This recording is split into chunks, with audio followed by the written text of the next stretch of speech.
வணக்கம். நீங்கள் இணைந்திருப்பது நியூஸ் ஃபர்ஸ்டின் 10:30 இரவு பிரதான செய்திகளோடு.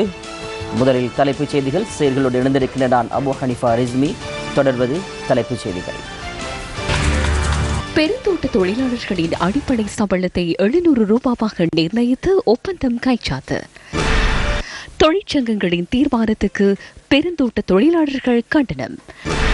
பெருந்தோட்ட நிறுவனங்களுக்கு சார்பாக அரசாங்கம் செயல்படுவதாக மக்கள் விடுதலை முன்னணி குற்றச்சாட்டு. புதிய அரசியலமைப்பு தொடர்பான பிரதமரின் கருத்துக்கு அரசியல் அரங்கில் அதிருப்தி. மாத்தளை முத்துமாரியம்மன் ஆலய மகோற்சவம் கொடியேற்றத்துடன் ஆரம்பம்.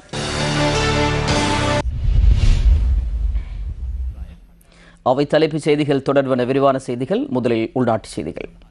பெருந்தோட்ட தொழிலாளர்களின் எதிர்ப்புகளுக்கு மத்தியிலும் அடிப்படை சம்பளம் 700 ரூபாவாக நிர்ணயிக்கும் கூட்டு ஒப்பந்தம் இன்று கைச்சாத்திடப்பட்டுள்ளது. அலரி மாளிகையில் இம்முறை கூட்டு ஒப்பந்தம் கைச்சாத்திடப்பட்டமையும் குறிப்பிடத்தக்கதாகும்.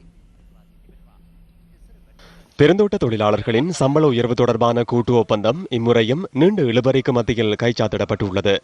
கடந்த 2016 ஆண்டு அக்டோபர் மாதம் கைச்சாத்திடப்பட்ட கூட்டு ஒப்பந்தம் கடந்த வருடம் அக்டோபர் காலாவதியானது. இதனைத் தொடர்ந்து தொழிற்சங்கங்களும் முதலாளிமார் சம்மேளனமும் பல சுற்று பேச்சுவார்த்தைகளை நடத்தினாலும் அந்த பேச்சுவார்த்தைகள் கைகூடவில்லை. குறித்த காலப்பகுதியில் மலையக பெருந்தோட்ட தொழிலாளர்களும் அவர்களுக்கு ஆதரவாக பல்வேறு தரப்பினரும் அடிப்படை சம்பளத்தை 1000 ரூபாவாக அதிகரிக்க கோரி போராட்டங்களை நடத்தினர். இந்த நிலையில் கடந்த வெள்ளிக்கிழமை கூட்டு ஒப்பந்தத்தில் கைச்சாத்திடுகின்ற தொழிற்சங்கங்கள், முதலாளிமார் சம்மேளனம் மற்றும் அமைச்சர்களுக்கிடையில் நடைபெற்ற கலந்துரையாடலின் போது அடிப்படை சம்பளத்தை 700 ரூபாய் வரை அதிகரித்து புதிய கூட்டு ஒப்பந்தத்தில் கைச்சாத்திடுவதற்கு இணக்கம் காணப்பட்டதாக அறிவிக்கப்பட்டது. எனினும் இந்த முடிவை ஏற்க முடியாது என தெரிவித்து தொடர்ந்தும் போராட்டங்கள் நடைபெற்று வருகின்றன.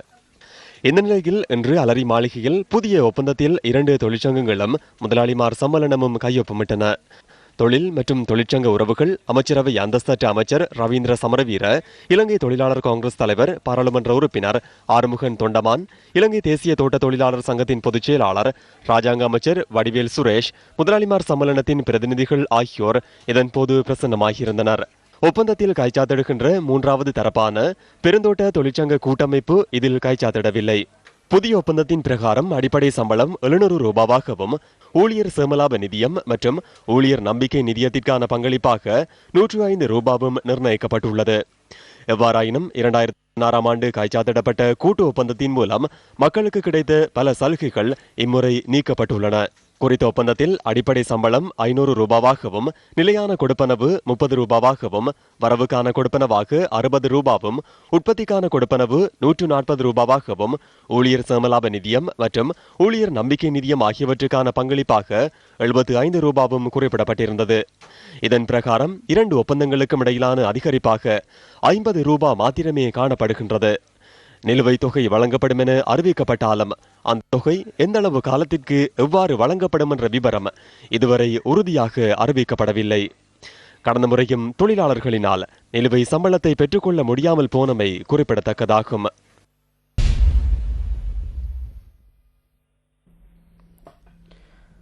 பெருந்தோட்ட தொழிலாளர்களின் கூட்டு ஒப்பந்தம் கைச்சாத்திடப்பட்ட பின்னர் இலங்கை தொழிலாளர் காங்கிரசின் தலைமையகத்தில் இன்று ஊடக சந்திப்பு ஏற்பாடு செய்யப்பட்டிருந்தது. இப்போ இன்று காலையில் கூட்டு ஒப்பந்தம் கைச்சாத்திடப்பட்டுச்சு. அலரி மாளிகையில் வச்சு தான் கைச்சாத்திட்டப்பட்டுச்சு. அதுக்கப்புறம் பிரதமரையும் சந்தித்தோம். ஒரு பேச்சுவார்த்தைங்கிற நேரம் விட்டு கொடுப்பு தான் பேசணும். 1000 ரூபா முன் வச்சோம். இன்றைக்கி அடிப்படை சம்பளம் 500லேருந்து 700க்கு உயர்த்தப்பட்டிருக்கு. சில பேர் போராடிக்கிட்டு இருக்காங்க. அன்றைக்கே நான் சொன்னேன், நாங்கள் எங்களால் முடிஞ்ச மேக்ஸிமம் தள்ளி கொண்டாண்டோம். இதுக்கு மேலே யாராவது வாங்கி கொடுக்குறதுனால நான் ஆதரவு தர்றேன். இந்த கடந்த 3 மாதத்துக்குள்ள அரியஸும் கிடைக்கும். அதுக்கு தோட்டத்துறை அமைச்சர் நவீன் திசாநாயக்கா அவர்கள் அடுத்த வாரம் கேபினட் பேப்பர் போட்டு அதுக்குள்ள நிதியை கம்பெனிகளோடு பேசி கம்பெனிகள் மூலமாக அதுவும் வழங்கப்படும். அதனால் நாங்கள் நினைக்கிறோம் இந்த சம்பளம் ஒரு நியாயமான சம்பளம்னு. இது யாராவது ஏற்றுக்கிற முடியலைன்னா அவங்க பேசி வாங்குறதா இருந்தால் என்ன உதவி வேணாலும் நாங்கள் செய்ய தயார். நான் சொன்னேன் 1000 ரூபா கொடுக்க தயார்னா அரசாங்கத்தோட நான் பட்ஜெட்டுக்கு வாக்களிக்கிறேன்னு தான் சொல்லியிருந்தேன். வருகிற 30ஆம் தேதிக்குள்ளே என்னையால் இதை வாங்க முடியலைன்னா நான் பாராளுமன்றத்திலிருந்து ராஜினாமா பண்ணிடுவேன்.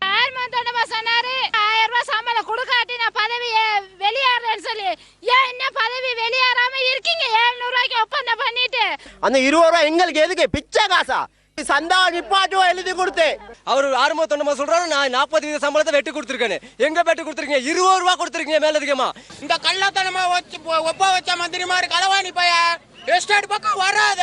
ஒப்பந்தம் பண்ண நம்ம கட்சி தலைவர் எல்லாத்துக்கும் மிச்ச நன்றி. ஓட்டு கேட்டு ஃபார்ம் போட்டு எங்கள் ஊருக்கு வராங்க. பெருந்தோட்ட தொழிலாளருடைய சம்பள உயர்வுக்கு இன்று நியாயமான ஒரு முடிவு எட்டப்பட்டிருக்கிறது. அந்த மக்கள் மீது அக்கறை கொண்டவர்கள் என்ற வகையில் ஆக்கப்பூர்வமான எடுத்த நடவடிக்கை தான் இது. பெருந்தோட்ட கைத்தொழில் அமைச்சரோட போயிட்டு பேசுறதுக்கு கூட்டப்பந்தம் ஒரு தடை இல்லை. கூட்டப்பந்தம் முடிந்த காலகட்டத்தில் நடந்த தொடர்ந்த போராட்டங்கள் இதுகெல்லாம் எந்தவித பழிவாங்கல் நடைபெறாது. போலீஸ் பதிவுகள்லாம் வாபஸ் பெறப்படும், வழக்குகள் வாபஸ் பெறப்படும். ஸ்ட்ரைக் அடித்து அவர்களுக்காக தொழில் சம்பந்தமான எடுத்த நடவடிக்கைகள் அனைத்தும் முழுமையாக வாபஸ் பெற்றுக் கொள்ளப்படும். 1000 ரூபாய் சம்பளம் வரும். 1000 ரூபாய் சம்பளம் மனம் இருந்து பேசுறேன், கெஞ்சினேன், ஒவ்வொருத்தரும் கெஞ்சின போயிட்டு பிரதம மந்திரி ரணில் விக்ரமசிங்கிட்ட கும்பிட்டு கேட்டேன். என் காது கேட்கிற ஆசாரத்துக்கு கண்ணு தெரியலையா? கண்ணு பொட்டையா? யார் தொழில் அமைச்சர்? ஐக்கிய தேசிய கட்சியோட அமைச்சர் தொழில் அமைச்சர். யார் நிதி அமைச்சர்? நிதி அமைச்சர் ஐக்கிய தேசிய கட்சி. யார் பெருந்தோட்ட கைத்தொழில் அமைச்சர்? நுவர்லை மாவட்டத்தை சேர்ந்த ஐக்கிய தேசிய கட்சி அமைச்சர். யார் பிரதம மந்திரி? ஒரு ஆறுமுகத்தோட்டமான அமைச்சர்களும் நாங்கள் நேற்று முன்தினம் இப்ப வந்திருக்க பிரதம மந்திரி போயிட்டு பேசணும். 1000 சம்பளம் உடனடியாக அவர் டீம் ஒன்று போட்டு டிஸ்கஸ் பண்ணார். நேற்று நாங்கள் திரைசேரிக்கு போனோம். திரைசேரியோட பேச்சுவார்த்தை நடத்துறோம். சுரேஷ் ஐயா அவர்கள் மஹிந்த ராஜபக்ச அவர்கள் பிரதமர் வந்தோடனே ஆனா 1000 ரூபாய் மக்களுக்காக வாங்கி தர்றேன்னு அங்க போனாரு. அதுக்கு பிறகு ரணில் விக்ரமசிங்க பிரதமர் ஆகணும் இங்க வந்தாரு. இப்ப 1000 ரூபாய் வாங்கி கொடுத்தாரா? போய்க்கு பெட்ரோல் எடுத்துக்கிட்டு பார்லிமெண்ட்டுக்கு போனாரு. ஆனா பார்லிமெண்ட்டுக்கு போயிட்டாரு பெட்ரோல் எடுத்துக்கிட்டு. அடுத்த பையன் சந்தைக்கு ஆளுங்க வீட்டுக்கு வந்தா ஆளுங்க எசிட் அடிச்சு தான் அனுப்புவாங்க. சுரேஷ் வடிவேலு எந்த மூலையில இருக்காருன்னு தெரியல, நமது திகாம்பரமும் எந்த மூலையில இருக்கான்னு தெரியல. இவங்க எல்லாம் வாங்கி கொண்டு தொண்டமானும் கூறினார். தொண்டமானு வரைக்கும் வாங்கி கொடுக்கல. கூட்டு ஒப்பந்தத்தை 3 மாசத்துக்கு முன்னாடி நீங்க வச்சிட்டீங்க ஒப்பந்தம். இன்னைக்கு வந்து நாடகம் ஆடிக்கிட்டு இருக்கீங்க. இங்க வக்கீல வக்கீல தாய் மரம் கேட்கறேன். எந்த தாய் வந்து கேட்டார் அவர் வடிவேல் சுரேஷ்? நாங்க உங்களை நம்பி தானே ஓட்டு போட்டு உங்களை மந்திரி ஆக்கணும், உங்களை அங்க அனுப்பணும். எப்படி போல போராட்டம் நடக்கல, நீங்க ஒப்ப வச்சீங்க. யாரை கேட்டு ஒப்ப வச்சீங்க? அன்னைக்கு டிவில என்ன சொன்னீங்க? மக்களை சந்திச்சு தான் ஒப்ப சொன்னீங்க.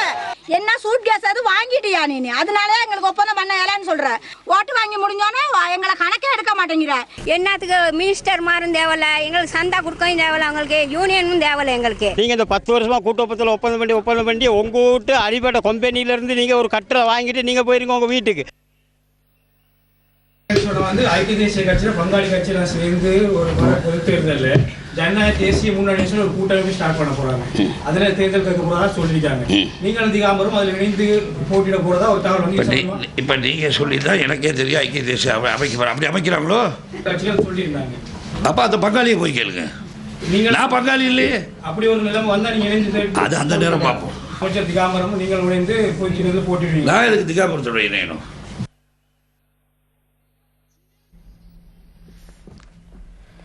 இன்று கூட்டு ஒப்பந்தத்தில் கைச்சாத்திடப்படாமை தொடர்பில் பெருந்தோட்ட தொழிற்சங்க கூட்டமைப்பின் செயலாளர் நாயகம் எஸ் ராமநாதன் கருத்து தெரிவித்தார். இந்த தொழிலாளர்கள் இவ்வளவு காலமாக அனுபவித்து வந்த இந்த வரவுக்கான போனஸ், அதாவது வரவுக்கான கொடுப்பனவு 60 ரூபாயும், மற்றது உற்பத்தி ஊக்குவிப்பு பணமாக வழங்கப்பட்ட 140 ரூபாயும் அவர்களுக்கு கிடைக்கல. எனவே இந்த ஒப்பந்தத்தில் கைச்சாத்திட தேவைதானாங்கிற ஒரு பிரச்சனை எங்கள் மத்தியில் இப்போ எழுந்திருக்கு. அது மாத்திரமல்ல, இந்த ஒப்பந்த காலமும் கூட இப்போ 18 அதாவது இப்போ 2018 அக்டோபர் மாதத்திலிருந்து அந்த ஒப்பந்தம் புதுப்பிக்கப்பட வேணும். ஆனால் இவங்க போட்டிருக்காங்க என்னன்னு சொன்னால் 2019 ஜனவரி 28 தான் இந்த புதிய ஒப்பந்தம் நடைமுறைக்கு வரும்னு சொல்லி போட்டிருக்காங்க. இந்த பிரச்சனை சம்பந்தமாக எங்களோட ஒரு நாள் பேசவும் இல்லை, எங்களுடைய அனுமதியை பெற்றுக்கொள்ளவும் இல்லை.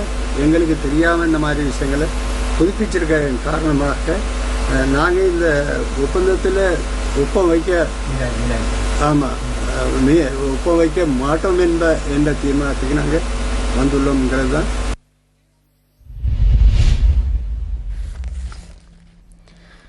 தொழில் மற்றும் தொழிற்சங்க உறவுகள் அமைச்சரவை அந்தஸ்து அமைச்சர் ரவீந்திர சமரவீர இன்று ஊடகவியலாளர் சந்திப்பொன்றை ஏற்பாடு செய்திருந்தார். நாராயண்பேட்டையில் உள்ள தொழில் அமைச்சில் நடைபெற்ற இந்த ஊடகவியலாளர் சந்திப்பில் முதலாளிமார் சம்மேளன பிரதிநிதிகளும் கலந்து கொண்டிருந்தனர். இன்றைய தினம் கைச்சாத்திடப்பட்ட கூட்டு ஒப்பந்தம் இதன்போது அமைச்சரிடம் உத்தியோகபூர்வமாக கையளிக்கப்பட்டுள்ளது. பிரதமர் தலைமையில் நடந்ததாக கூறுகின்றார்கள். பிரதமர் தலைமையில் நடக்கவில்லை. அலரி மாளிகையின் வேறொரு அறையில் கையொப்பமிடப்பட்டது. அந்த இடத்தில் பிரதமர் இருக்கவில்லை. வெள்ளிக்கிழமை சொன்னதை போன்று கையொப்பமிட தயாராகினர். ஆனால் எதிர்ப்புகள் வந்ததால் திட்டமிட்ட இடத்தில் இன்றைய நிகழ்வை நடத்த முடியாமற் போனது. தொழில் ஆணையாளருக்கு வர்த்தமானில் அறிவிப்பதாக அனுப்பி வைத்துள்ளோம். மேலதிக கொழுந்து 25 ரூபாவிலிருந்து 40 ரூபாவாக அதிகரிக்கப்பட்டுள்ளது. අගමැති කාර්යාලය වෙනම තැනක් සූදානම් කරලා දුන්නා මේ ගැන සාකච්ඡා කරලා තීන්දුවකට.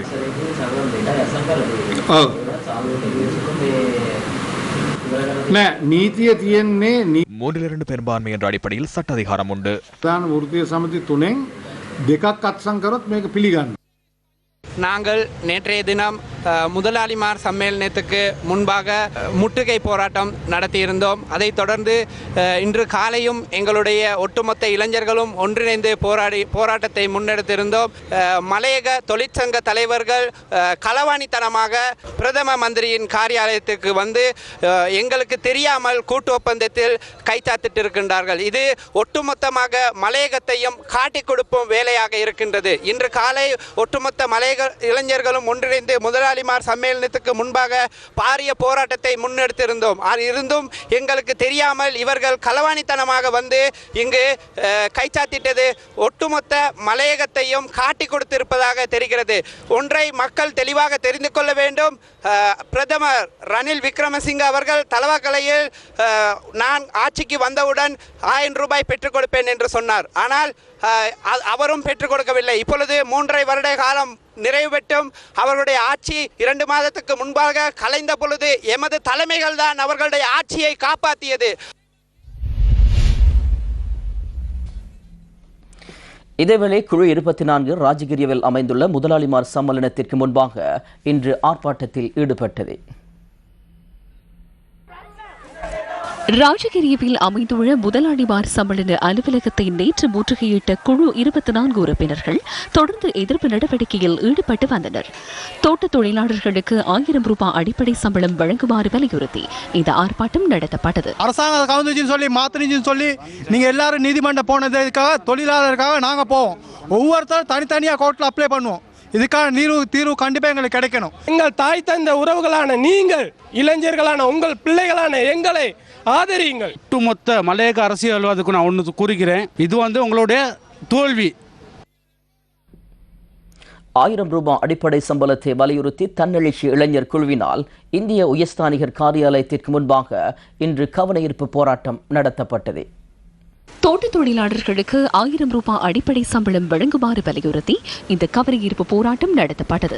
இந்த அரசாங்கம் இந்த கூட்டு ஒப்பந்தத்திற்கோ இந்த சம்பள பிரச்சனைக்கோ அவர்களின் கவனப்பார்வையை திருப்பாவிட்டால் நாம் இந்திய அரசாங்கத்தின் உதவியை நாடு இங்கு வந்திருக்கின்றோம். அதேபோல் நான் இப்பொழுது இந்திய அரசாங்க உதவி தூதுவரிடம் பேசியிருந்தேன். எனவே இந்திய அரசாங்கமாவது தலையிட்டு எமது மக்களின் அடிப்படை பிரச்சனையான இந்த சம்பள பிரச்சனை அடிப்படை 1000 ரூபாய் பெற்றுத் தருவதற்கு ஏற்பாடு செய்யுமாறு இந்திய அரசாங்கத்திடம் நாங்கள் கோரிக்கை விடுத்திருக்கிறோம். எங்கள் அரசியல்வாதிகள் இவற்றை செய்வார்கள் என நாங்கள் எதிர்பார்த்திருந்தோம். யாரும் எதுவுமே செய்யவில்லை. இது சம்பந்தமான பிரச்சனைகளை சர்வதேச மட்டத்துக்கு கொண்டு செல்வோம். இந்த இளைஞர்கள் ஒட்டுமொத்தமாக ஒன்றிணைந்து செயற்பட்டு கொண்டிருக்கின்ற போது இந்த காட்டி கொடுத்த இந்த மலையக அரசியல் தலைமைகள் கைச்சாத்திடுகின்ற இந்த 20 ரூபாய் உயர் சம்பளம் என்று கூறிக்கொண்டு இந்த 20 ரூபாய்க்காக ஒட்டுமொத்த மலையகத்தையும் மலையக மக்களையும் காட்டிக் கொடுப்பதற்காக எத்தனைத்துக் கொண்டிருக்கின்றார்களே, இவர்களுக்கு பாடம் புகட்ட வேண்டிய நேரம் வந்திருக்கின்றது.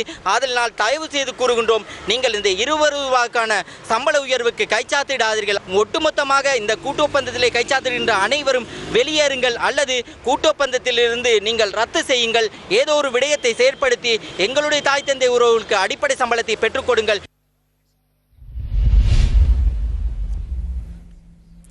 1000 ரூபாய் அடிப்படை சம்பளம் கோரி மலையகத்தின் பல்வேறு பகுதிகளிலும் தோட்ட தொழிலாளர்கள் இன்று ஆர்ப்பாட்டத்தில் ஈடுபட்டனர். அத்துடன் குறைந்த சம்பளத்திற்கு கூட்டு ஒப்பந்தம் கைச்சாத்திடப்பட்டமைக்கு எதிர்ப்பு தெரிவித்து சில பகுதிகளில் பணி பகிஷ்கரிப்பு நடத்தப்பட்டது. கேகாலை ருவன்வெல்ல பிரதேச செயலகத்துக்குட்பட்ட மொரளி ஓயா, சனிகாஸ் மற்றும் வின்சீட் ஆகிய தோட்டங்களைச் சேர்ந்த தொழிலாளர்கள் இன்று பணி பகிஷ்கரிப்பில் ஈடுபட்டனர். அத்துடன் இந்த பகுதிகளில் உள்ள தோட்ட தொழிலாளர்களின் வீடுகளில் கருப்பு கொடிகள் பறக்கவிடப்பட்டிருந்ததை காண முடிந்தது. நிட்டம்புவ ருவன்வெல்ல பிரதான வீதியை மொரளியோயா தோட்ட சந்தையில் மறைத்து தொழிலாளர்கள் ஆர்ப்பாட்டத்தில் ஈடுபட்டனர். எம்பிலிப்பிட்டிய கொலன பகுதியிலும் தோட்ட தொழிலாளர்கள் இன்று கவனஈர்ப்பு பேரணியொன்றை நடத்தினர். 5 தோட்டங்களைச் சேர்ந்த தொழிலாளர்கள் கலந்து கொண்ட இந்த பேரணி AS கூட்டுறவு சங்க கட்டிடத்துக்கு முன்பாக ஆரம்பமாகி AS சந்தையை சென்றடைந்தது.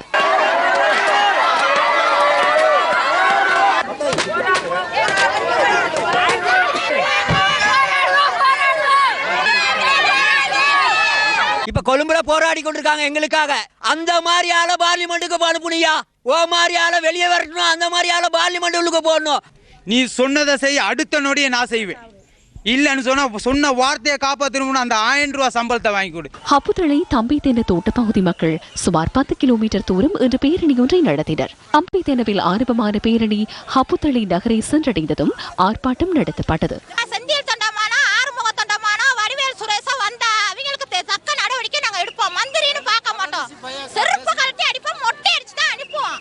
வெளிமடை போவிஸ் தோட்டத்தில் இருந்து ஆரம்பமான மற்றொரு பேரணி தங்கமலை சந்தையை சென்றடைந்ததும் ஆர்ப்பாட்டம் நடத்தப்பட்டது.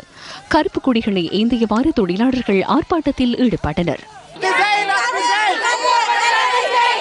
ஹட்டன் மல்லியப்பு சந்தையிலும் தோட்ட தொழிலாளர்கள் ஆர்ப்பாட்டத்தில் ஈடுபட்டனர். ஹட்டன் நுவர்லியா பிரதான வீதி மற்றும் ஹட்டன் கொழும்பு பிரதான வீதியூடான போக்குவரத்துக்கும் இதனால் இடையூறு ஏற்பட்டது. இவங்க ஒப்பந்தத்தை விட்டு வெளியே போக சொல்லுங்க. நாங்க பேசிக்கிறோம். எங்களுக்கு அடிப்படை சம்பளமா 1000 ரூபாய்க்கு மேல வேணும். 700 ரூபாய் எங்களால ஏற்றுக்கொள்ள முடியாது. மாத்தளை பீட்டகந்த தேயிலை தொழிற்சாலை முன்பாகவும் இன்று கவனஈர்ப்பு போராட்டம் நடத்தப்பட்டது. 5 தோட்டங்களைச் சேர்ந்த தொழிலாளர்கள் இந்த கவனஈர்ப்பு போராட்டத்தில் கலந்து கொண்டனர். டிகோயா தோட்ட தொழிலாளர்கள் ஹட்டன் நகரில் இன்று எதிர்ப்பு பேரணியொன்றை நடத்தினர். பத்தனை போலீஸ் பிரிவுக்குட்பட்ட போகாவத்த தோட்ட மக்கள் பல்வேறு பதாதைகளை ஏந்தியவாறு கவனஈர்ப்பு போராட்டத்தில் ஈடுபட்டனர். புசல்லாவை நயப்பான தோட்ட தொழிலாளர்கள் இன்று பணி பகிஷ்கரிப்பில் ஈடுபட்டனர். அத்துடன் குறைந்த அளவிலான சம்பளத்துக்கு கூட்டு ஒப்பந்தம் கைச்சாத்திடப்பட்டமைக்கு எதிர்ப்பு தெரிவித்து தோட்ட தொழிற்சாலைக்கு முன்பாக கவனஈர்ப்பு போராட்டம் ஆரம்பிக்கப்பட்டது. பொகவந்தலாவை கொடியாகல செப்பல்டன் தோட்ட தொழிலாளர்கள் பொகவந்தலாவை சிங்கள மகாவித்தியாலயத்துக்கு முன்பாக இன்று கவனஈர்ப்பு போராட்டத்தில் ஈடுபட்டனர். பொகவந்தலாவை நகரை சென்றடைந்த தொழிலாளர்கள் வீதியில் அமர்ந்து தமது எதிர்ப்பை வெளிப்படுத்தினர். தோட்ட தொழிலாளர்களின் போராட்டத்துக்கு ஆதரவு தெரிவித்து பொகவந்தலாவை நகரில் உள்ள பெரும்பாலான வர்த்தக நிலையங்கள் இன்று மூடப்பட்டிருந்தன. අපේ රටේ වසර 150කට ආසන්න කාලයක් நமது நாட்டில் சுமார் 150 வருடங்களாக கடினமாக உழைத்து தமது வாழ்க்கையை அர்ப்பணித்த மக்களை இவர்கள் 1000 ரூபாய் அடிப்படை சம்பளம் வழங்குமாறு பல மாதங்களாக கோரிக்கை விடுத்தனர். எனினும் இதற்கு பதிலளிக்காது இன்று அரசாங்கம் தலையிட்டு முதலாளிமாரை பொறுப்பேற்றுள்ளது. அரசாங்கம் வேறெங்குமிருந்து பணத்தை பெறவில்லை. மக்களின் வரி பணத்தின் மூலமே அரசாங்கம் செயற்படுகின்றது. அரசாங்கம் முதலாளிமாருக்காக தோட்ட தொழிலாளர்களின் சம்பளத்தை செலுத்த நிலுவை சம்பளத்தை செலுத்துவதற்கு முன்வந்துள்ளது. தனியார் துறையினருக்கு 10,000 ரூபாய் சம்பள அதிகரிப்பை வழங்குமாறு நாம் கோரிக்கை விடுத்துள்ளோம். அந்த முதலாளிமாரால் செலுத்த முடியாத அதிகரிப்பை செலுத்துவதற்கும் அரசாங்கம் நிதி வழங்க வேண்டும்.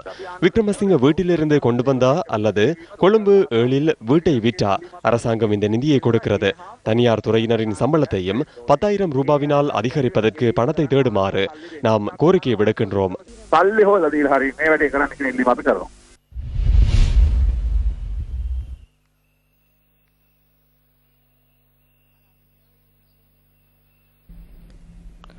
மாத்தளை அருள்மிகு ஸ்ரீ முத்துமாரியம்மன் தேவஸ்தான மகோற்சவம் இன்று கொடியேற்றத்துடன் ஆரம்பமானது.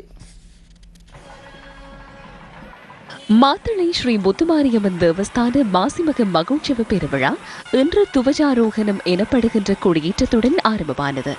இன்று காலை கொடி ஊர்வலம் நடைபெற்றது. அறநெறி பாடசாலை மாணவர்களின் பாரம்பரிய கலை கலாசார நிகழ்வுகளும் இதன்போது இடம்பெற்றன.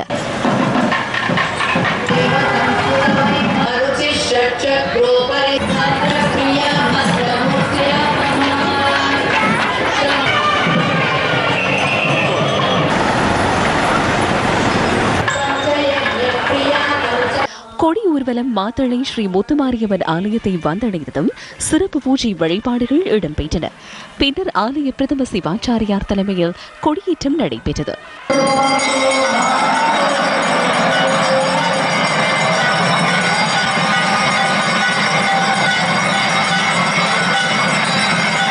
முத்துமாரியம்மன் ஆலய மகோற்சவத்தின் முக்கிய நிகழ்வாக பிப்ரவரி 19ஆம் தேதி மாசிமக திருநாள் அன்று பஞ்சரத பவனி நடைபெறவுள்ளது.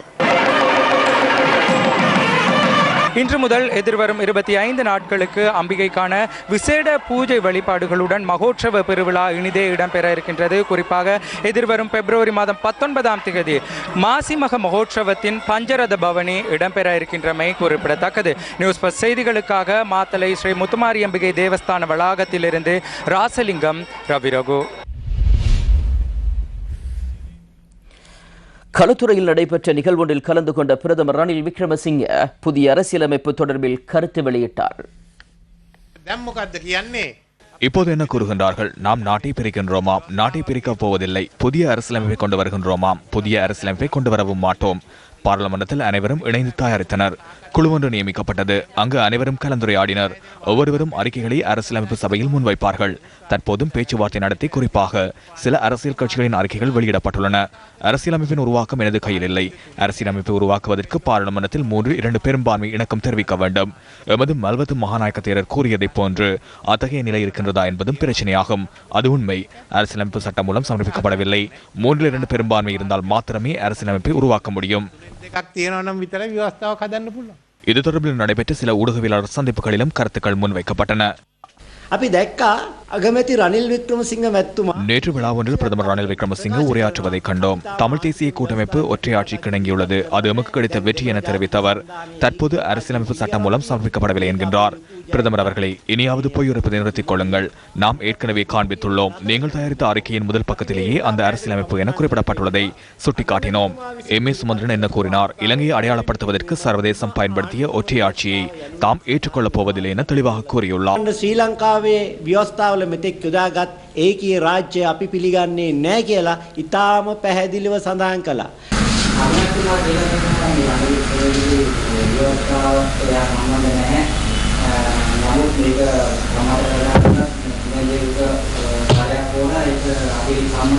ඇස් අතරින් බලන හින්දා වැඩි වැඩියෙන් පේනවා. நான் 4 கண்களால் பார்ப்பதால் அதிகம் தெரிகின்றது. கடந்த 11ஆம் தேதி நானும் அரசியலமைப்பு குழுவில் இருந்த போதே பிரதமர் ரணில் விக்ரமசிங்க அரசியலமைப்பு சட்ட மூலத்தை பாராளுமன்றத்தில் சமர்ப்பித்தார். அவர் தொடர்புபடவில்லை என்றால் எதற்காக அதனை சமர்ப்பித்தார்? இதற்காகவே மற்றவர்களின் பிள்ளைகளின் பிறப்பத்தாட்சி பத்திரத்தில் உங்களது பெயரை குறிப்பிட வேண்டாம் என கூறுகின்றோம். பிரதமர் இதனை தயாரித்திருக்கலாம். ஆனால் இதன் பின்புலத்தில் எம்.ஏ. சுமந்திரன், ஜெயம்பதி விக்ரமரத்ன மற்றும் சட்டத்தரணி சுரேன் பெர்னாண்டோ ஆகியோர் இருக்கலாம். இதனை சமர்ப்பித்தால் என்றால் அவரே உரிமையாளர். ஆகவே பிரதமர் தப்பிச் செல்ல முடியாது. நீங்கள் அந்த ஆவணத்தை ஏற்றுக்கொள்ளவில்லை என்றால் நீங்களே அந்த ஆவணத்தின் உரிமையாளர் தாம் அல்லவென கூறி அதனை மீளப் பெற்று உரிமையாளர் அதனை சமர்ப்பிக்க இடமளிக்குமாறு நாம் பிரதமருக்கு சவால் விடுக்கின்றோம். එනිසා අගමැතිතුමනි දැන් ඔබතුමාට පැනලා යන්න බෑ. එකම එක විකල්පයක් තියෙනවා. ඔබතුමා මේ ලේඛනය පිළිගන්නේ නැතිනම් තමන් විසින් ඉදිරිපත් කරපු මේ ලේඛනය මම නොවේ අයිතිකරු. ඒ නිසා මම මේක ඉවත් කරගෙන අයිතිකරුවන්ට ඉදිරිපත් කරන අවස්ථාව දෙනවා කියලා ලේඛනය ඉවත් කරගන්න කියලා අපි අගමැතිතුමාට අභියෝග කරනවා. ආందోලනාත්මක பிரதமர் சர்ச்சைக்குரிய கருத்தொன்றை வெளியிட்டார். ஒற்றையாட்சி அரசியலமைப்பு தொடர்பில் நாட்டில் உள்ள அரசியல் கட்சிகள் இணங்கியுள்ளதாக கூறுகின்றார். ஏகே என்ற சொற்பதத்துடன் தமிழ் தேசிய கூட்டமைப்பு ஒருமித்த நாடு என்ற சொல்லை பயன்படுத்துகின்றது. ஒருமித்த நாடு என்றால் அது ஏகே என பொருட்படாது. ஒற்றையாட்சிக்கு இணங்கினால் தமிழ் தேசிய கூட்டமைப்பு ஒருமித்த நாடு என்ற சொல்லை விலக்கிக் கொள்ள வேண்டும். சமர்ப்பிக்கப்பட உள்ள அரசியலமைப்பில் சமச்சீரட்சணைகள் உள்ளதென முன்னாள் எதிர்க்கட்சித் தலைவர் தமது பாராளுமன்ற குழுவிடம் தெரிவித்துள்ளார்.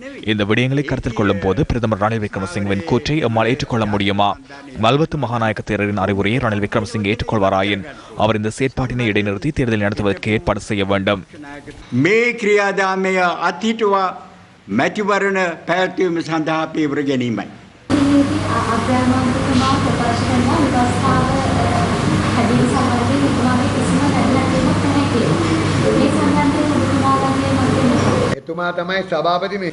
அவரே நடவடிக்கை குழுவின் தலைவர். அரசியலமைப்பு குழுவிற்கான பிரேரணையை அவரை கொண்டு வந்தார். அவரே அழைப்புகளையும் விடுக்கின்றார். அவ்வாறு இருந்து கொண்டு தொடர்பில்லை பொறுப்பில்லை என கூறுவாராயின் அவர் இனி இந்த நாட்டில் பிரதமராக பதவி வகிப்பதற்கு தகுதியற்றவர் என நான் நினைக்கின்றேன்.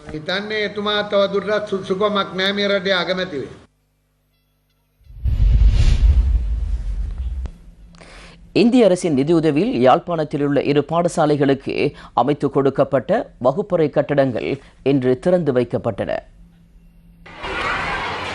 யாழ் நாவற்குழி மகா வித்தியாலயத்தில் 15.8 மில்லியன் ரூபாய் நிதியுதவியில் 2 மாடி வகுப்பறை கட்டடங்கள் திறந்து வைக்கப்பட்டன. இந்த நிகழ்வில் கலந்து கொண்டிருந்த இந்திய பிரதி உயர் ஸ்தானிகர் மில்சாத் அம்புலோ மற்றும் வடமாகாண ஆளுநர் சூரியன் ராகவன் ஆகியோர் கட்டடங்களை திறந்து வைத்தனர்.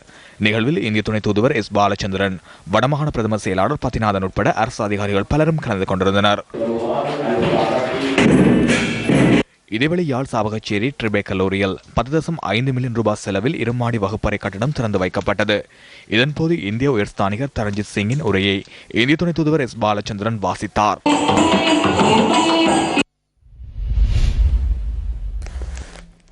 இலங்கையை அண்மித்து பயணிக்கும் அமெரிக்க கடற்படையின் USS ஜோன் சி ஸ்டானிஸ் போர் கப்பலுக்கு பொருட்களை வழங்கும் நடவடிக்கை கட்டுநாயக்க விமான நிலையத்தில் முன்னெடுக்கப்படுகின்றவை தொடர்பில் அநேக மாணவர்களின் கவனம் திரும்பியுள்ளது. திருகோணமலையை அண்மித்த பகுதியில் அமெரிக்க இராணுவ முகாம் ஒன்று அமைக்கப்பட உள்ளதாகவும் குற்றச்சாட்டுகள் எழுகின்றன. இந்த விடயம் தொடர்பில் இன்று தெரிவிக்கப்பட்ட சில கருத்துக்கள் அடுத்து அமெரிக்காவை அதிராஜ்யவாதி அத்தகொள்வாக் கட்டியற்ற அமெரிக்க சர்வாதிகாரத்தின் கைபொம்மையாக ரணில் விக்ரமசிங்க எமது நாட்டிற்குள் காலனித்துவத்தை கொண்டு வரும் நிலையை முன்னெடுக்கின்றார். அமெரிக்க தூதுவர் கேஷப் இலங்கைக்கு வருகை தந்த போது அவரது முக்கிய நோக்கத்தை எழுத்து மூலம் குறிப்பிட்டுள்ளார். திருகோணமலை துறைமுகத்தில் அமெரிக்க இராணுவ முகாம் அமைப்பதே தமது முக்கிய நோக்கம் என அவர் கூறியிருந்தார். அமெரிக்காவின் ஆசிய பசிபிக் பிராந்தியத்திற்கு பொறுப்பான கடற்படை அதிகாரி இலங்கைக்கு வருகை தந்து ஊடக சந்திப்பொன்றை நடத்தி அந்த பணி சிறப்பாக இடம்பெறுவதாக கூறியிருந்தார். அமெரிக்காவின் ஊடகவியலாளர் ஒருவர் வாஷிங்டன் போஸ்டில் வரைபடம் ஒன்றை வரைந்து காண்பித்துள்ளார். சீனாவை சூழவும் 400 அமெரிக்க இராணுவ முகாம்கள் உள்ளன. தெற்கில் இந்தியா மற்றும் இலங்கை மாத்திரமே வெற்றிடமாக இருந்தது. தற்போது அங்கும் பிரவேசித்துள்ளதால் அந்த குறை தளர்த்தப்பட்டுள்ளது. இரண்டு தரப்பினரும் அறிய மாட்டார்கள். அமெரிக்க விமானப்படைக்கு மாத்திரமே தெரியும். இலங்கை வரலாற்றில் வல்லரசு இராணுவத்திற்கு பங்களிப்பு வழங்கிய முதலாவது சந்தர்ப்பம் இதுவாகும்.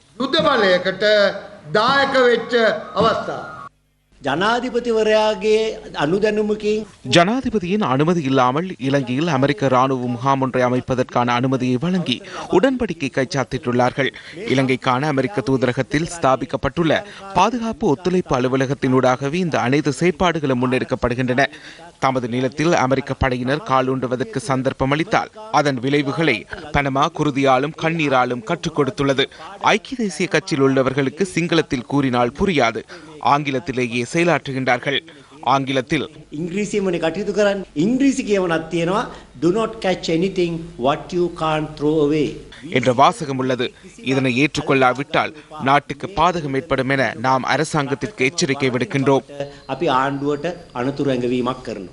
ඊයේ දවසේ වෙනකොට நேற்று கட்டுநாயக்க சர்வதேச விமான நிலையத்தில் மிகப்பெரிய விமானம் தரையிறக்கப்பட்டு அதிலிருந்து ஆயுதங்கள் இறக்கப்பட்டுள்ளன. ஆனால் இலங்கையின் போலீசார், சுங்க திணைக்களம், இராணுவத்தினர் குறைந்தது அவற்றை பார்வையிடவும் அனுமதி இல்லை. ஐக்கிய தேசிய கட்சிக்கு வரலாறு உள்ளது. 2001ஆம் ஆண்டிலும் 2004ஆம் ஆண்டிலும் LTTE அமைப்பிற்கும் ரணில் விக்ரமசிங்கவிற்கும் இடையில் புரிந்துணர்வு உடன்படிக்கை ஏற்படுத்திக் கொள்ளப்பட்ட போது இதேபோன்று இந்த விமான நிலையத்தில் அதிவலு கொண்ட தொடர்பாடல் கருவிகள் இறக்கப்பட்டு இரணை மடுவுக்கு கொண்டு செல்லப்பட்டன. இதுவும் அதே போன்றது. போலீசார், இராணுவம் TRCயின் மேற்பார்வையின்றி அன்றும் அனுமதித்தார். ஐக்கிய தேசிய கட்சியின் அதே பிரதமர், இன்றும் ஐக்கிய தேசிய கட்சியின் அதே பிரதமர்.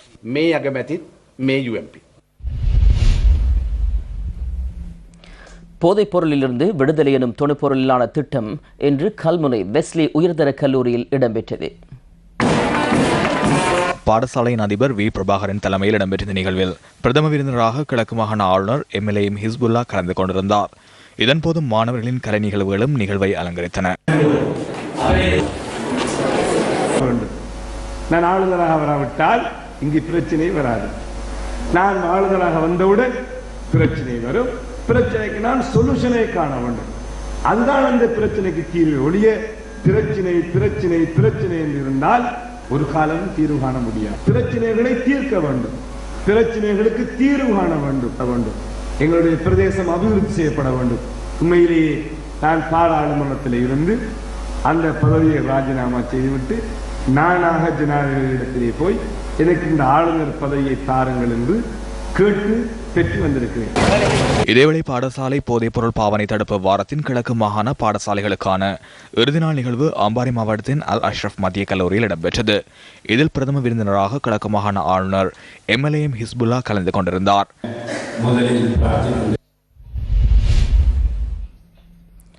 முல்லைத்தீவு கேப்பாப்பிலவில் காணி விடுவிப்பை வலியுறுத்தி போராட்டத்தில் ஈடுபட்டுள்ள மக்களை தமிழ் தேசிய மக்கள் முன்னணியினர் இன்று சந்தித்தனர். கேப்பாப்புலவு மக்கள் தமது பூர்வீக காணிகளை விடுவிக்க கோரி ராணுவ முகாமுக்கு முன்பாக தொடர் போராட்டத்தில் ஈடுபட்டு வருகின்றனர். குழந்தைகள், பெண்கள், முதியவர்கள் என்ற வயது வேறுபாடு இல்லாமல் அனைவருமே வீதியிலிருந்து தொடர்ந்து போராட வேண்டிய நிலைமை நீடித்துக் கொண்டிருக்கின்றது.